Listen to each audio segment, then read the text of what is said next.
모세가 나가서 여호와의 말씀을 백성에게 알리고 백성의 장로 70인을 모아 장막에 둘러 세우매 여호와께서 구름 가운데 강림하사 모세에게 말씀하시고 그에게 임한 영을 70장로에게도 임하게 하시니 영이 임하신 때에 그들이 예언을 하다가 다시는 하지 아니하였더라.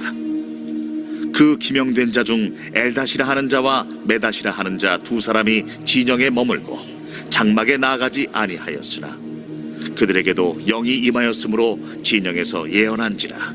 한 소년이 달려와서 모세에게 전하여 이르되 엘다가 메다시 진중에서 예언하나이다 하매 택한 자 중 한 사람 곧 모세를 섬기는 눈의 아들 여호수아가 말하여 이르되 내 주 모세여 그들을 말리소서. 모세가 그에게 이르되 네가 나를 두고 시기하느냐? 여호와께서 그의 영을 그의 모든 백성에게 주사 다 선지자가 되게 하시기를 원하노라. 모세와 이스라엘 장로들이 진중으로 돌아왔더라.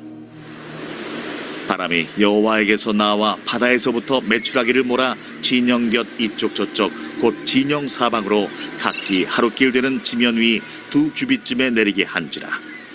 백성이 일어나 그날 종일 종야와 그 이튿날 종일토록 메추라기를 모으니 적게 모은 자도 10호멜이라. 그들이 자기들을 위하여 진영 사면에 펴두었더라.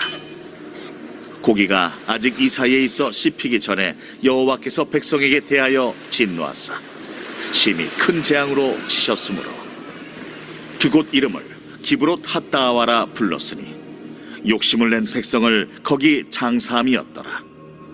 백성이 기브롯 핫다아와에서 행진하여 하세롯에 이르러 거기 거하니라.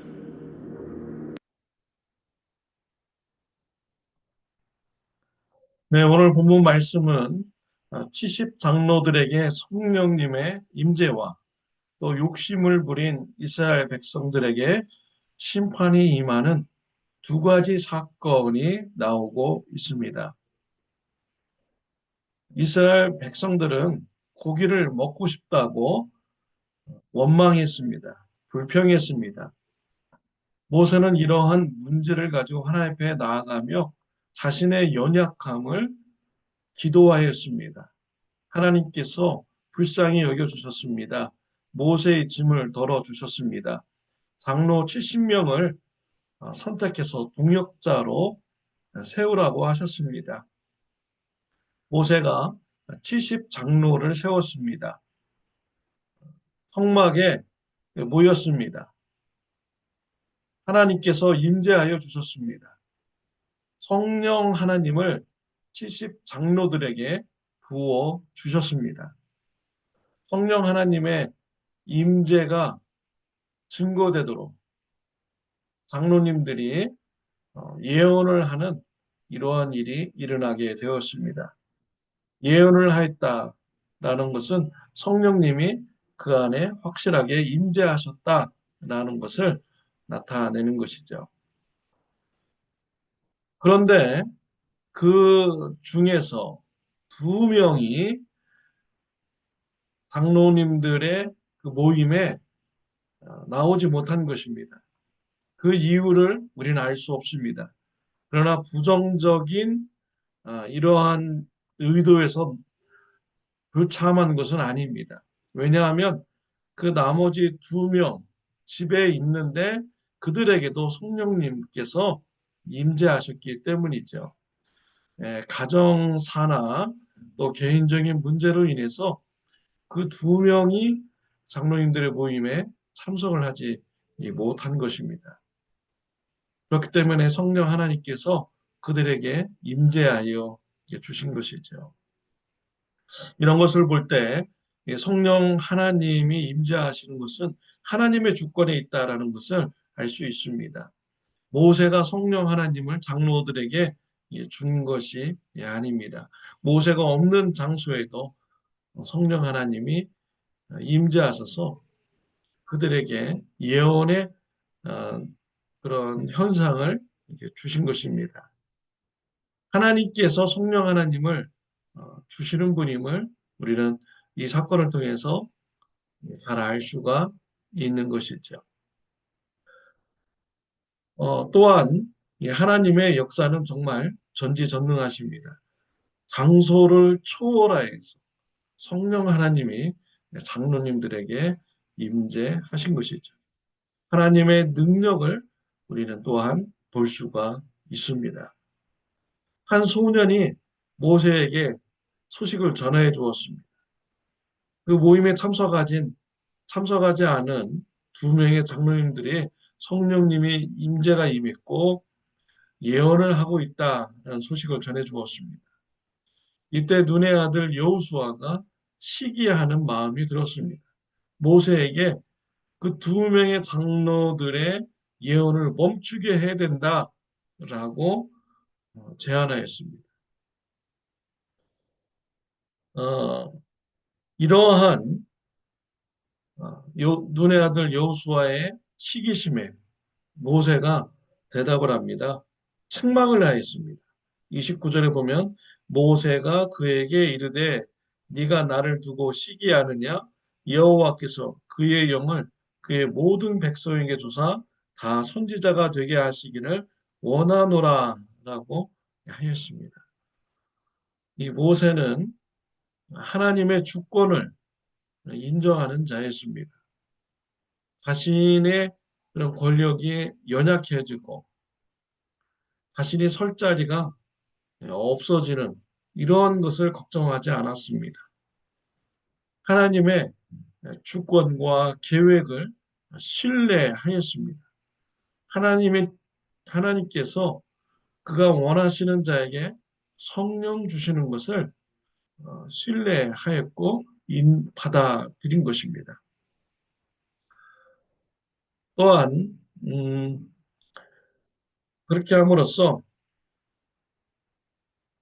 하나님의 뜻에 순종하는 이러한 삶을 사는 것이죠. 하나님을 향한 믿음이 있었기 때문에 시기하지 않고 욕심부리지 않은 것입니다.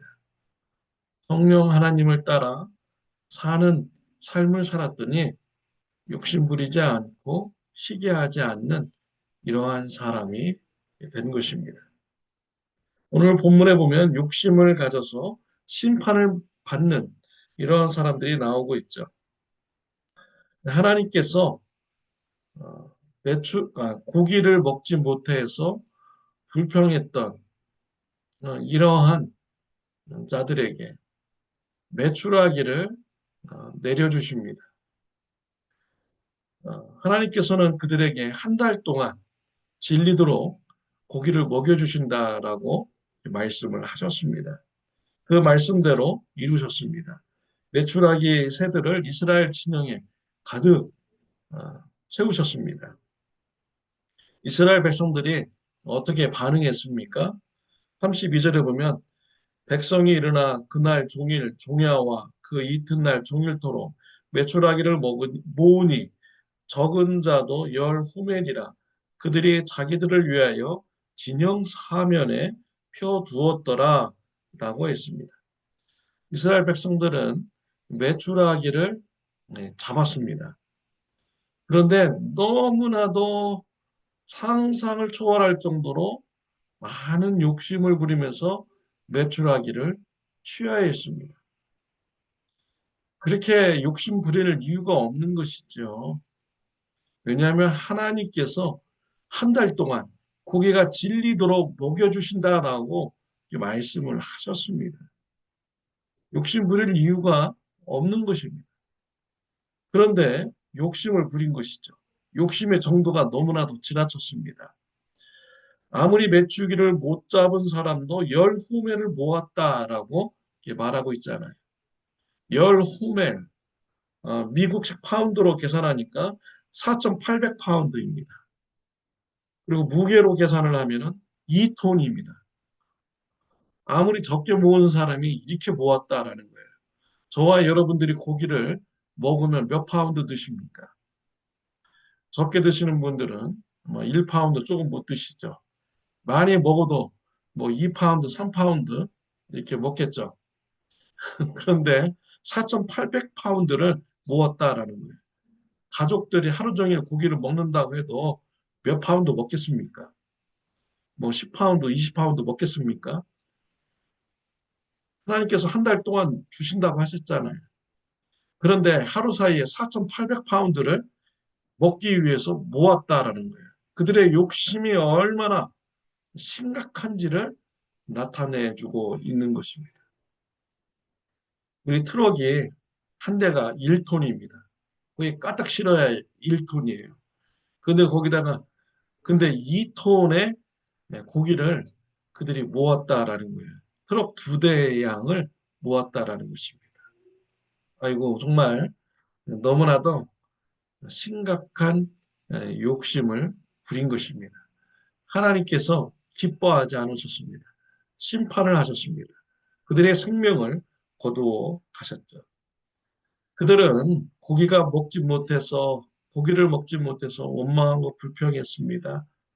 그들은 하나님으로부터 기도 응답을 받았죠. 그런데 그 기도 응답이 그들에게는 오히려 나쁜 결과를 초래하게 되었습니다. 시편 106편 15절에 보면 그러므로 여호와께서는 그들이 요구한 것을 그들에게 주셨을지라도 그들의 영혼은 쇠약하게 하셨도다. 욕심으로 간구하는 것, 기도 응답돼도 본인에게 복이 되지 않습니다. 그의 영혼이 병들어가게 되는 것이죠. 욕심으로 간구하는 것, 정말 심각한 결과를 초래하게 되는 것입니다. 야고보서 1장 14절 15절에 보면 오직 각 사람이 시험을 받는 것은 자기 욕심에 끌려 미혹됨이니 욕심이 잉태한 즉 죄를 낳고 죄가 장성한 즉 사망을 낳느니라. 욕심에 끌려서 그들은 시험에 빠졌고요. 욕심이 잉태해서 죄를 낳고 죄가 장성하여 사망을 낳는 이런 불행한 결과를 맞이하게 된 것입니다. 저는 이 말씀을 이렇게 묵상하면서 왜 하나님께서 메추라기 떼를 그렇게 많이 보내주셨는가? 하루 먹을지만 딱 보내줬으면 그들이 욕심을 부리지 않았을 텐데, 욕심이 드러나지 않았을 텐데, 심판받지 않았을 텐데, 나는 이런 생각을 해 보았습니다. 왜 하나님이 많은 메추라기를 보내주셨을까요? 그들의 욕심을 채우도록 보내주셨을까요? 하나님께서는 그들의 욕심을 드러내기를 원하셨던 것입니다. 그들이 얼마나 욕심을 많이 가진 자들임을 드러내기를 원하셨어요. 그래서 이러한 욕심을 가진 자들이 어떠한 결과를 초래하는지 하나님은 보여주시기를 원했던 것입니다. 하나님은 그들에게 단지 고기를 먹이고자 하는 이런 양식을 제공한 것이 아니었습니다. 더 깊은 뜻이 있었죠. 그들의 마음과 신앙을 훈련시키기 위해서 너무나도 많은 이런 메추라기를 보내주신 것입니다. 하나님께서 원하시는 마음과 신앙의 자세는 무엇입니까? 욕심을 내지 않고요. 하나님을 신뢰하고 믿는 것입니다. 하나님께서 한 달 동안 지겹도록 주신다고 하셨으니까 내가 욕심내지 말고 내가 먹을 만치만 거두고 또 하나님께서 내 한 달 동안 나를 책임져 주신다. 나는 이런 신뢰하는 이런 신앙생활을 하기를 원하셨던 것입니다. 이것이 하나님의 의도인 것입니다. 잠언서 3장 5절 6절에 보면은 너는 마음을 다하여 여호와를 신뢰하고 네 명체를 의지하지 말라. 너는 범사의 그를 인정하라. 그리하면 내 길을 지도하시리라. 내 명철을 의지하지 말고요. 모든 일에 하나님을 인정하고 하나님을 신뢰하시기를 바랍니다. 그러면 하나님께서 내 길을 좋은 길로 인도해 주실 줄 믿습니다. 이러한 믿음을 하나님께서는 원하시고 있습니다. 히브리서 11장 6절 말씀에 보면 믿음이 없이는 하나님을 기쁘시게 하지 못하나니 하나님께 나아가는 자는 반드시 그가 계신 것과 또한 그가 자기를 찾는 자들에게 상 주시는 이심을 믿어야 할지니라. 믿음이 없이는 하나님을 기쁘시게 할 수 없습니다. 하나님께서 보시는 것은 믿음을 보시는 것이죠. 하나님을 신뢰하시기를 바랍니다. 하나님께서 나의 삶을 책임져 주신다라는 이런 신앙생활을 하시는 저와 여러분들이 되시기를 바랍니다. 저와 여러분의 삶에 문제가 있습니까? 하나님께서 손이 짧아서 그 문제를 해결해 주지 못한 것이 아닙니다. 하나님의 손이 짧아서 그 문제를 해결해 주지 못한 것이 아닙니다. 하나님께서 원하시는 뜻이 있습니다.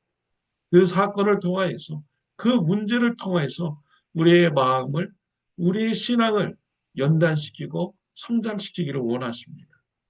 하나님은 우리가 하나님을 온전히 신뢰하고 믿고 따라가는 이런 신앙의 성장으로 이끌기를 원하시고 있는 것입니다. 갈라디아서 5장 16절에 보면 성령을 따라 행하라 그리하면 육체의 욕심을 이루지 아니하리라. 하나님을 신뢰하고 성령을 따라 행하시기를 바랍니다. 욕심에 빠지지 않습니다. 죄에 빠지지 않습니다. 사망에 빠지지 않습니다. 모세는 하나님께서 다른 사람에게도 두 명의 장로님에게도 성령님이 임했을 때 하나님의 주권을 인정하였습니다. 오히려 하나님께서 모든 백성들에게 다 성령님이 임하셔서 다 선지자로 만들어도 나는 순종하겠습니다. 라고 하나님의 주권을 인정하는 자였습니다. 하나님을 신뢰하는 자였습니다. 건강한 믿음을 가진 이런 모세의 모습인 것입니다. 사랑하는 성도 여러분, 하나님을 온전히 신뢰하며 모든 일에 하나님을 인정하는 삶을 살아가시기를 바랍니다.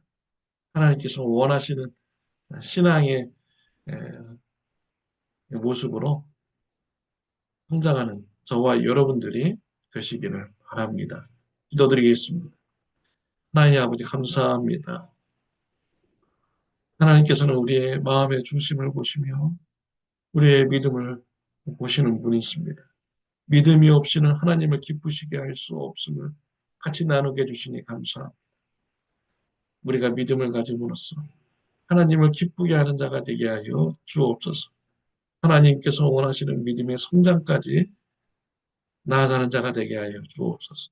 예수님의 이름으로 기도드렸습니다. 아멘.